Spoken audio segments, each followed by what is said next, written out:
1960s में Bombay port पर कुली का काम करने वाला एक लड़का आखिर कैसे पूरे शहर का अनक्राउंड किंग बन गया।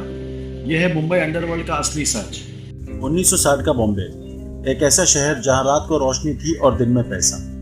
लेकिन इसी चमक दमक के पीछे समंदर के किनारे चल रहा था एक ऐसा अंडरग्राउंड सिंडिकेट जिसमें ना तो गोली चलती थी और ना ही खून खराबा होता था। सफेद सूट, हाथ में इंपोर्टेड सिगार और सफेद मर्सिडीज, ये थे मस्तान हैदर मिर्जा, जिसे दुनिया हाजी मस्तान के नाम से जानती थी। एक वक्त पर बॉम्बे पोर्ट पर कूली का काम करने वाला ये शख्स अगले 15 साल में पूरे शहर का सबसे बड़ा अनक्राउंड किंग बन गया। लेकिन मस्तान अकेला नहीं था। उस दौर में मुंबई पर राज करते थे 3 लोगों का अजीब गठबंधन। साउथ और सेंट्रल बॉम्बे के गैम्बलिंग और एक्सटॉर्शंस में पकड़ थी अफगानिस्तान से आए पठान गैंग के लीडर करीम लाला की। धारावी माटुंगा और इलीगल लिकर के बादशाह थे तमिलनाडु से वरदाराजन मुर्दलियार यानी वर्दा भाई। इन सब के बीच गोल्ड बिस्किट्स और इंपोर्टेड इलेक्ट्रॉनिक्स की स्मगलिंग का अनडिस्प्यूटेड मास्टरमाइंड था हाजी मस्तान। उनका उसूल बिल्कुल साफ था, धंधा करो दुश्मनी नहीं। शहर को आपस में बांट लिया गया था। पुलिस को उनका हिस्सा मिलता था, गरीबों को उनका मसीहा दिखता था और बॉलीवुड सितारे हाजी मस्तान की पार्टीज में लाइन लगाते थे। लेकिन दोस्तों, अंडरवर्ल्ड का एक कड़वा कानून होता है। जब धंधे में जरूरत से ज्यादा दौलत आती है तो नए खिलाड़ियों की भूख बढ़ जाती है और यही से शुरू हुआ मुंबई की सबसे खूनी जंग। 1970s के आखिरी सालों में डोंगरी की तंग गलियों में एक हेड कांस्टेबल के 2 लड़के बड़े हो रहे थे, साबिर इब्राहिम और उनका छोटा भाई दाऊद इब्राहिम कास्कर। ये लड़के पुराने डॉन्स की तरह सालों तक वेट करने के मूड में बिल्कुल नहीं थे। उन्हें आज चाहिए था और वो भी तुरंत। लेकिन पुराने डॉन्स का जेंटलमैन एग्रीमेंट ज्यादा दिन तक नहीं चला। डोंगरी से उठे 2 लड़कों ने पूरे शहर का कानून बदल कर रख दिया। साबिर और दाऊद ने बनाई अपनी यंग पार्टी। उनका टकराव सीधा हुआ करीम लाला के पठान गैंग से।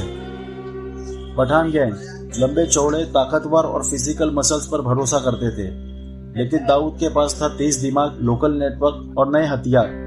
प्रभा देवी के एक पेट्रोल पंप पर पठान गैंग्स के शूटर्स ने साबिर कास्कर को घेर कर पॉइंट ब्लैंक रेंज से गोलियों से भून दिया। इस एक घटना ने मुंबई अंडरवर्ल्ड का पूरा डीएनए बदल कर रख दिया। पुराने डॉन का जेंटलमैन एग्रीमेंट खत्म हो चुका था। अब शुरू हुआ बदले का ऐसा सिलसिला जिसमें दिन दहाड़े रास्ते पर लाशें गिरने लगी। दाऊद ने अपने भाई के कातिलों को एक एक करके चुनना शुरू किया। कोर्ट रूम के अंदर अमीरजादा नवाब खान पर फायरिंग हुई और औरंगजेब को गुजरात में ढेर किया गया। अब मुंबई में पुरानी तहजीब खत्म हो चुकी थी। शहर पर एक नया सिंडिकेट का कब्जा हो रहा था, डी कंपनी। अब ये कोई स्ट्रीट गैंग नहीं थी। दुबई से आने वाली एक फोन कॉल पर पूरी मुंबई का बिजनेस और बॉलीवुड कांप उठता था। 1980s के आते आते हाजी मस्तान जेल से निकलकर पॉलिटिक्स में जा चुका था। वर्दा भाई पुलिस दबाव में मुंबई छोड़ चुका था और करीम लाला की ताकत टूट चुकी थी। दाऊद ने अंडरवर्ल्ड को एक स्ट्रीट गैंग से उठाकर कॉर्पोरेट सिंडिकेट बना दिया। पहले जहां अंडरवर्ल्ड सिर्फ सोना स्मगल करता था, अब डी कंपनी हर जगह घुस चुकी थी। रियल एस्टेट, बिल्डर से प्रोटेक्शन मनी, बॉलीवुड फिल्मों की फाइनेंसिंग और distribution rights, international cricket, batting और हवाला और अरबों रुपए का नेटवर्क। 1986 में जब मुंबई पुलिस का घेरा बढ़ने लगा तो दाऊद मुंबई छोड़कर दुबई भाग गया। लेकिन दुबई बैठकर भी एक टेलीफोन कॉल पर मुंबई का कोई भी बिल्डर, प्रोड्यूसर या बिजनेसमैन काम उठता था उसके नाम से। उसके राइट हैंड में छोटा राजन, शरद शेट्टी और छोटा शकील शहर को रिमोट कंट्रोल से चला रहे थे। लेकिन जब किसी सिंडिकेट के पास अंधाधुंध ताकत आती है तो वह ऐसी गलती करता है जहां से वापसी का कोई रास्ता नहीं बचता। 12 मार्च 19 मुंबई के 12 अलग अलग जगहों पर सीरियस बम ब्लास्ट होते हैं। 250 से ज्यादा बेगुनाह लोग की जान चली जाती है। इस एक कांड ने सब कुछ हिलाकर रख दिया। जो अंडरवर्ल्ड कल तक सिर्फ धंधा और एक्सटॉर्शन करता था, वो अब डायरेक्ट टेररिज्म और देश विरोधी साजिश में बदल चुका था। यहाँ से अंडरवर्ल्ड 2 हिस्सों में टूट गया। छोटा राजन ने दाऊद से अलग होकर अपनी राइवल गैंग बनाई।